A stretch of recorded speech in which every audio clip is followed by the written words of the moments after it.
Welcome to the Cinema Gold Show, a special edition of the Cinema Gold Show, where we're diving into the latest news out of DC Fandome.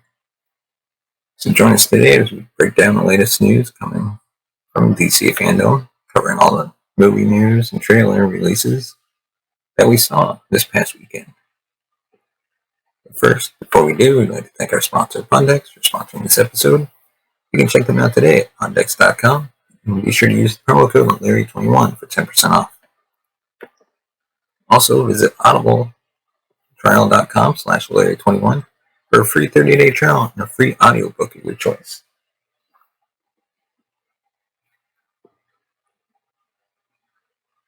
So let's get right into it with our first breakdown of Black Adam.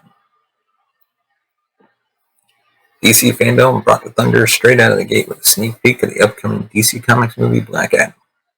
Dwayne Johnson plays the superpowered anti-hero who is given the power of the wizard Shazam over 5,000 years before Billy Batson became the boyish superhero with the same name in Shazam. Not only did DC Fandome provide a clip showcasing the arrival of Black Adam after being in prison for 5 centuries, they provided a glimpse of the Justice Society of America. So let's break down the footage from the teaser that dropped. Black Adam presentation during DC Fandome began with a mini featurette that provided some concept art, behind the scenes footage, and an early introduction to Justice Society of America. The superhero team will have to deal with the return of Black Adam, who is undoubtedly pissed off after being in prison for thousands of years. Who better play a pissed off superhero than The Rock?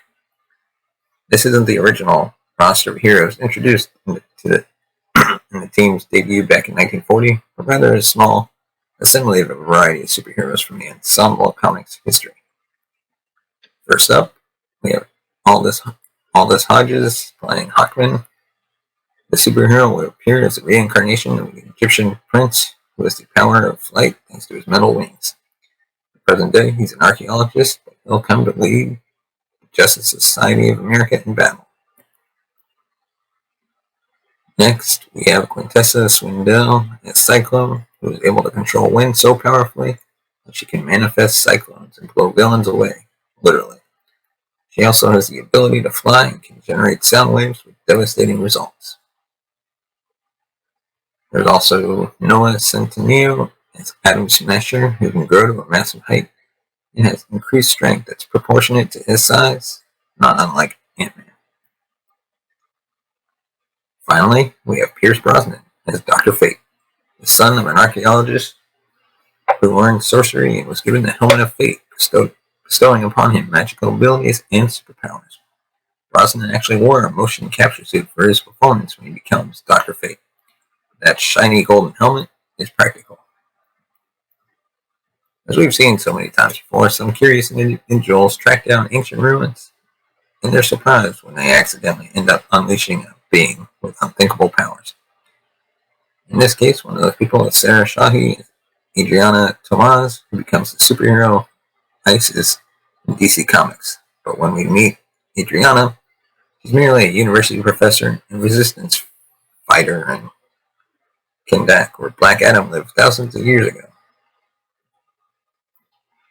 She and her partner stumbled upon a floating crown in the middle of these ancient ruins, which has been lying underground for thousands of years. Presumably, this crown belonged to Black Adam. Though Black Adam used the power bestowed upon him by the wizard Shazam to protect his family and free slaves, he let his power corrupt him, and he came to rule. That's why he ended up being imprisoned by Shazam. As Adriana reads a tablet on the floor, she says the magic word Shazam, but instead of a man-child of a superhero showing up in a red suit, or an old wizard looking for a new champion, we get this Emperor Palpatine-esque force of lightning known as Black Adam. A blast sends a team of soldiers flying back, and they're in trouble. Wearing a cloak that obscures his face just enough, Black Adam has been awakened. The soldiers begin to close in on him, and Black Adam patiently waits until the time is right. One soldier gets far too close, and that's a bad idea. Smell what the rock is electrocuting? I'm electrocuting this poor soldier. The guy is terrified, but he doesn't have to feel the fear for too long.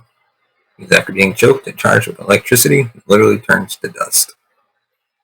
Even his skull crumbles.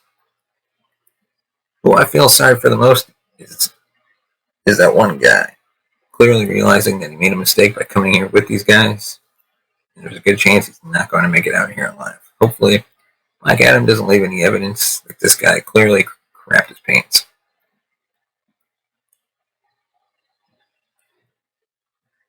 Giving just a taste of how powerful Black Adam is, we also see him catching a bullet and then taking a barrage of them, as he ascends, presumably making an escape that will end up resulting in the world being threatened by a superpowered individual.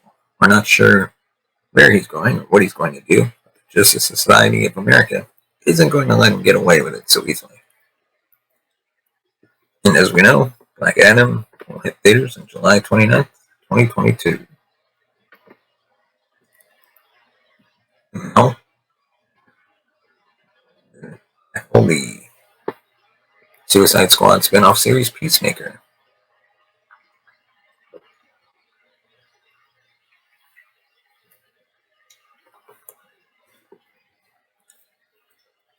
The John Cena series recently wrapped up filming in July, and during DC Fandome, we finally got our first full-length teaser trailer.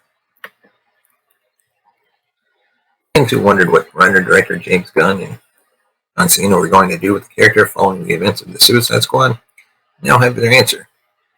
As the trailer opens with Cena's Peacemaker waking up in the hospital, he's a little confused as to why he's not being hailed as a superhero, only to quickly realize he still has to answer for all of his previous crimes. The thing that was so much fun about Peacemaker and the Suicide Squad was his juvenile, crass sense of humor. The first part of the trailer shows Peacemaker and Vigilante playing with firearms out in the woods. They discuss how they're absolute killing machines while playing with a bunch of literal killing machines, even shooting a glass bottle from between Peacemaker's legs. Peacemaker doesn't seem like the kind of character who would be changed much by his misadventures with the Suicide Squad, and he's still up to his same ridiculous antics.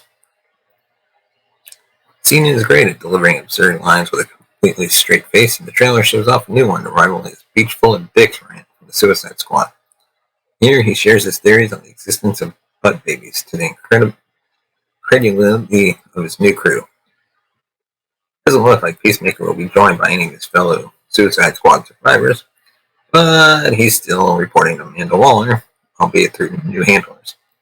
Now he has to report to Waller's subordinates, Johnny Economos and Amelia Harcourt. He's joined by a new crew that includes his pet bald eagle, Eagly, and Leota Adebayo. Leota is an original character created by Gunn. She exists to provide a foil for Peacemaker and challenge his deeply held beliefs. In the trailer, she says that she feels like there's a sadness about him. And I'll guarantee she's the key to making Peacemaker possibly try to be a better person. He's always trying to save the fucking world, but now it looks like he's learning to actually care about it. The Suicide Squad and Peacemaker mostly butted heads with Bloodsport, who has similar skills. Peacemaker, it looks like he might make some friends because the relationships seem much less antagonistic. Then again, no one seems particularly pleased about working with Peacemaker, save for the goofy Vigilante and Leota. I'm surprised that Peacemaker has some serious daddy issues. Who could blame him? His gruff, dismissive father is played by the T-100 himself, Robert Patrick. We see Peacemaker and his dad having a meal and some beers together with Eagly sitting uncomfortably between them. Peacemaker's dad asks him how he grew up to be such a Nancy boy. Some of Peacemaker's internalized rage starts to make more sense.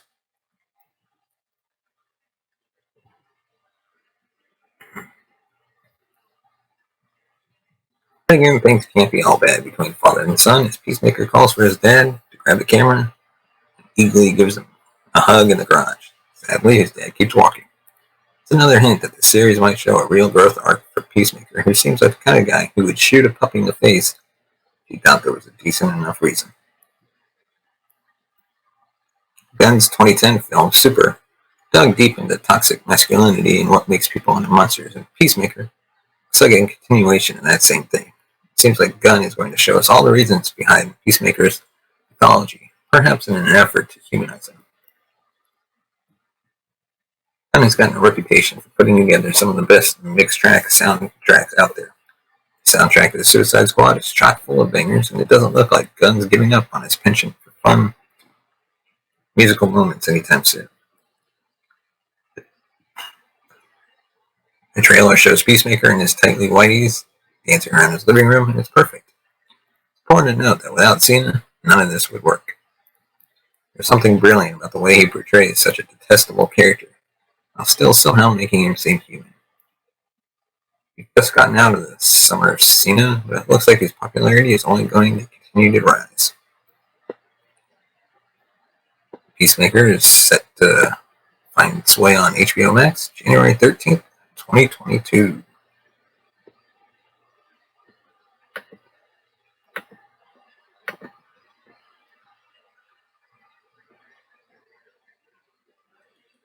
And now, on to our breakdown of the Flash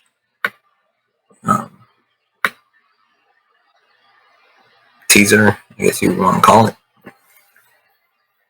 DC Fandome featured a short presentation for The Flash, the first solo movie for Ezra Miller as the Scarlet Speedster, following his debut in Justice League back in 2017, and the return in Zack Snyder's Justice League movie. With the movie still in production, they didn't have enough footage for a full trailer or even a proper teaser. Instead, we got a bite-sized, exciting teaser that featured just a smattering of footage, including a tease of Michael Keaton's return as Batman, multiple versions of The Flash, and the debut of Supergirl in the DC Extended Universe on the big screen. And today, I'm here to break it all down for you. You see The Flash taking a taxi. Now, even though Barry Allen can run like the wind, he barely felt like taking a taxi was a better option. In fact, as you realize later in the trailer, there are actually two versions of Barry Allen in play here. As for what has motivated them to take a taxi out to this spooky mansion in the middle of foggy nowhere, we're not sure, but we definitely know whose mansion this is. Yep, you guessed it, Wayne Manor. There's only one character who lives in a big mansion in the middle of nowhere that has been confirmed to have a role in The Flash. It's none other than Michael Keaton as Batman. We hear him in voiceover as this montage of shots continues. Voiceover begins, "Tell me something. You can go anywhere you want, right?" As Barry Allen turns on an old school power switch, one that presumably turns on the lights and whatnot in the Batcave, sparks fly. Presumably, Barry and the other version of himself are walking around an abandoned Batcave. But where would Batman be? Could he merely be waiting somewhere nearby to see who has infiltrated the cave? Voiceover continues. Any timeline, any universe, Batman has become aware of multiple universes, presumably from the Flash traveling back in time. But he has a question, and we'll get to that in a moment. Yellow lightning sparks in the middle of the night as the Flash arrives in a neighborhood street.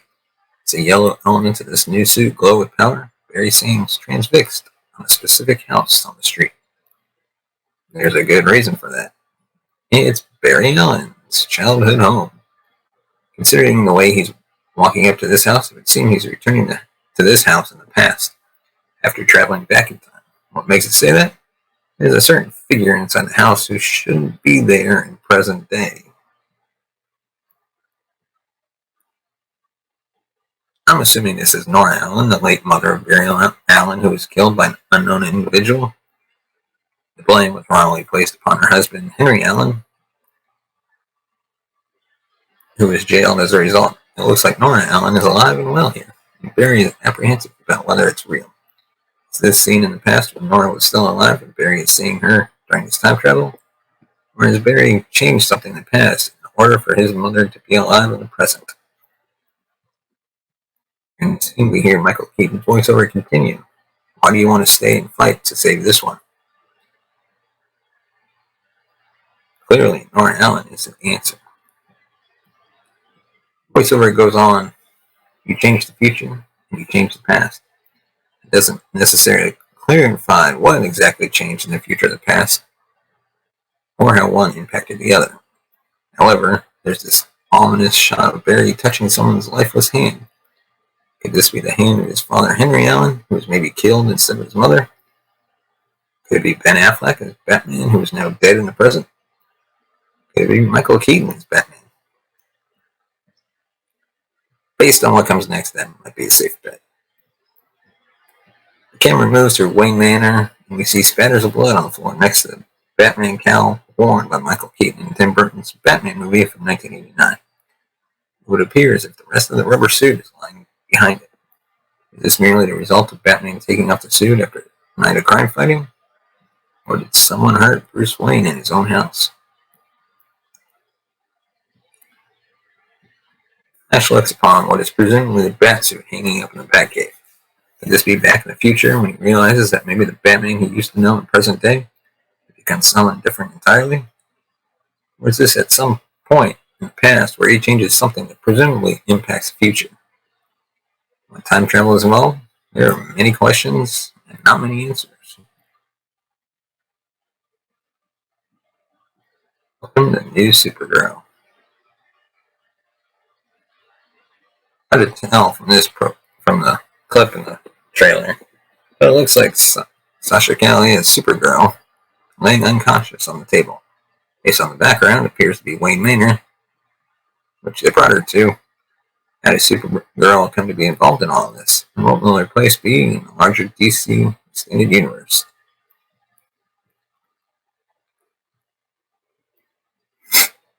Barry Allen gives the Flash suit a little touch up in what appears to be the Batcave. And I suppose it could also be Barry Allen's own lair that was also full of a bunch of screens in Justice League. It's hard to tell whether those are flat screens or old school monitors and two TVs. Either way, the Flash just wants to jazz up his suit a bit. The Flash will also bring the Flash ring in Barry Allen's line of accessories.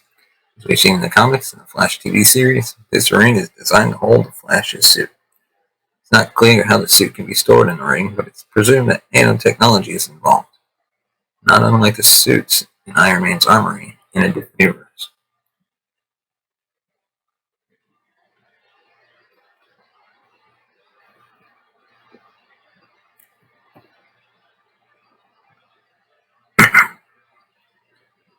So before we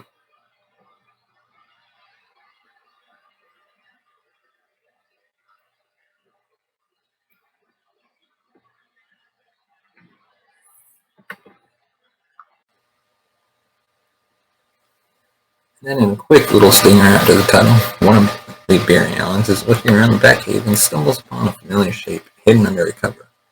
It's clearly the cockpit of the Batmobile from Tim Burton's Batman. But before Allen gets the cover entirely off the vehicle, the teaser cuts to the black as we hear him exclaim, "Holy shit," where he's cut off just before making the scene a little less family-friendly. This is a solid teaser, since they don't have all the footage they need for a proper teaser or a full trailer. I'm glad that they saved the full reveal on Michael Keaton as Batman for a later reveal. We'll certainly be excited to see the first official trailer. We can't wait for the movie to arrive next year on November 4th, 2022. And our next topic, DC announces 4 new animated films for 2022.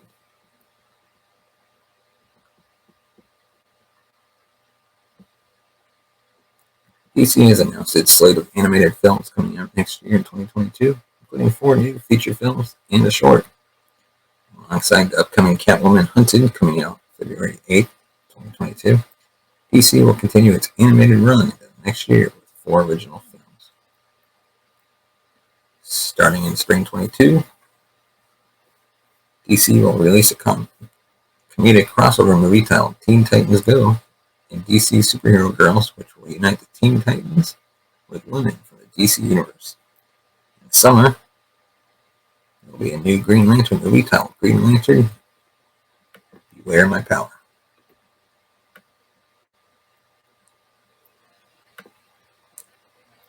In fall 2022, DC will release its first ever fully CG animated movie, Battle of the Super Sons. And in the winter, a complete edition of Batman Long Halloween will be released in 4K. There's also a new Constantine short premiering early in 2022 with Matt Ryan reprising his role as Constantine for the short. All in all, DC will have 5 animated films and the Hellblazer short premiering in 2022 to bolster its slate of superhero content. And next, we get to our taste of Shazam Fury of the Gods. It's definitely going to get weirder. Shazam is powering up for return to theaters in 2023. And thanks to the past weekend's DC Fandome event, we got our first look. The movie sees Zachary Levi sliding back into his red padded tights as Shazam. But if you've seen the 2019 film, you know he's not coming alone. He's got a whole superpowered foster family ready to join him in red, blue, purple, green, and gray. They're the Shazam family. With any luck, we'll soon catch on. Shazamily will soon catch on as a shorthand way of referring to them. Helen Mirren and Lucy Liu are on board as the villains Hesper and Calypso. Holy shit, San Diego Comic-Con had exclusive access to trailers and first looks like this before the rest of the general public.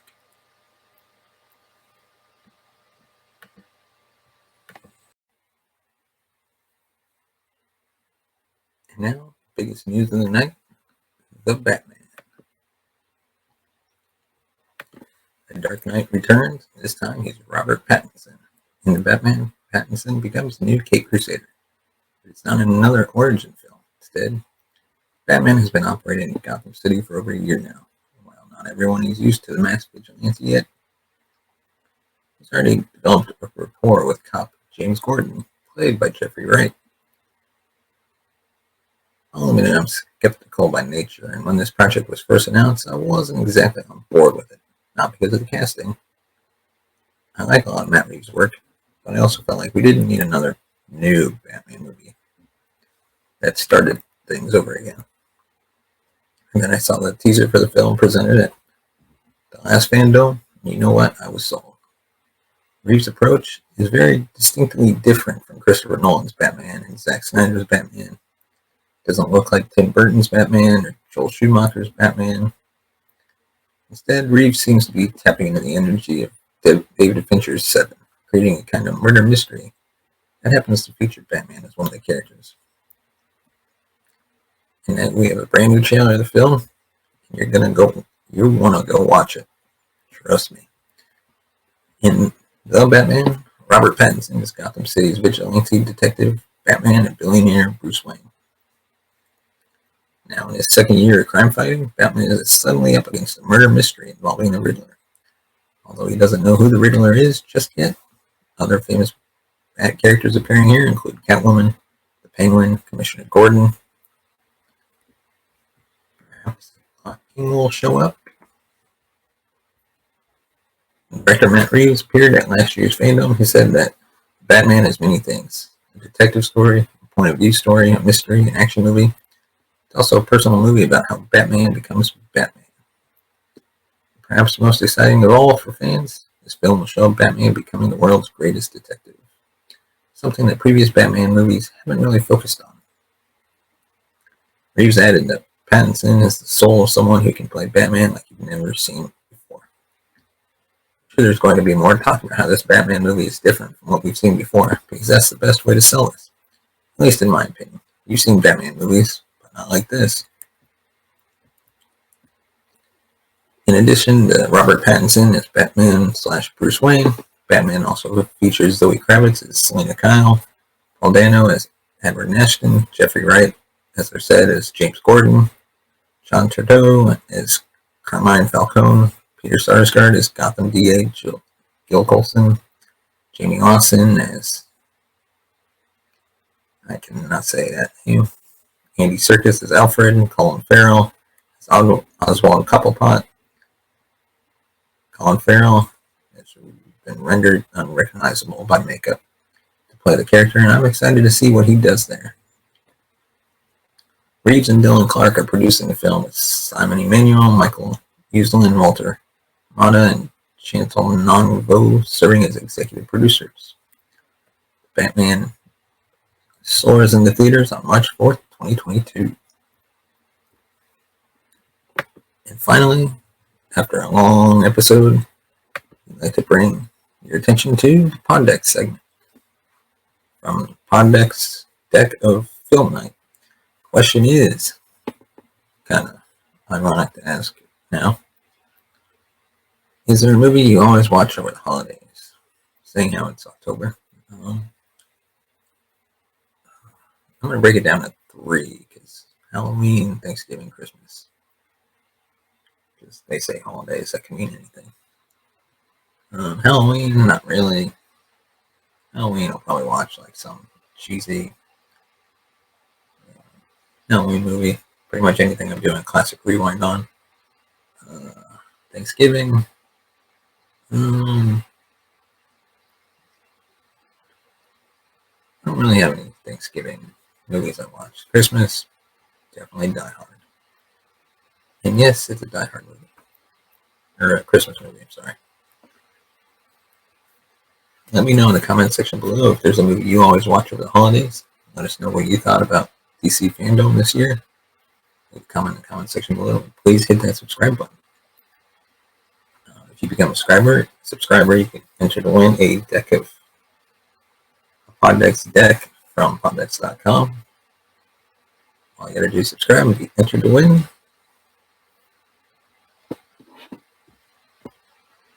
Thanks for watching. Let us know what you thought, the topics we covered, and we'll see you next time.